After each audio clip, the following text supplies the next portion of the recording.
Joel Rufus French signed with the Seattle Seahawks as an undrafted free agent after college. He then made the Green Bay Packers practice squad. He never played in a regular season NFL game. But don't feel too bad for Mr. French, at least not yet, because he found another line of work. French owned a marketing company and was the beneficial owner of 8 DME suppliers hidden behind straw owners and false documents. His operation used overseas call centers to contact elderly Americans and the families of disabled and deceased veterans and pressured them into accepting orthotic braces they had neither needed nor even requested. When the people on the other end of the phone said no, the telemarketers had a contingency plan.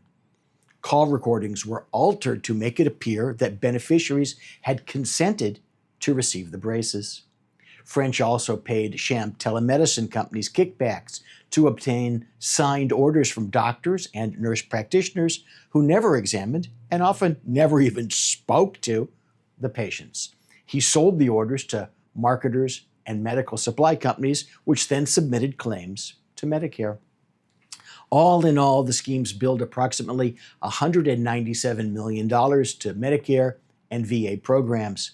After a 6-day jury trial, French was convicted in February 2026 on charges including conspiracy to commit healthcare fraud and wire fraud, conspiracy to commit money laundering, and conspiracy to pay and receive illegal kickbacks. On May 9, 2026, a federal judge sentenced him to more than 16 years in federal prison, ordered him to pay more than $110 million in restitution, and required forfeiture of approximately $17 million in assets. A few things for you to consider for, well, your post-NFL career. 1, French entered the NFL as a free agent. He'll be entering federal prison as anything but free. I suppose, though, that he will learn something about personal agency. The same lesson is true of former physicians who thought they could make a quick buck in fake telemedicine and are now guests of the Federal Bureau of Prisons.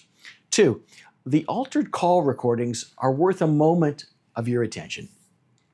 At some point in the operation, someone decided to fabricate evidence of patient consent rather than actually obtain it. That decision to manufacture a paper trail rather than create a real one is the kind of escalation that, even in a far less salacious case, makes it significantly easier for prosecutors to win at trial and for a judge to sentence you to prison.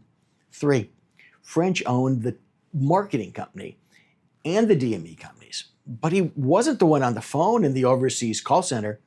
It doesn't matter. Ownership and control meant accountability for everything in the operation, including the parts he didn't personally execute. The NFL didn't work out for Rufus French.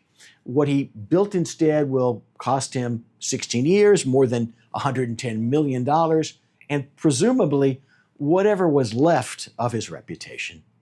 Stay tuned. There's always more fraud to unpack next Friday.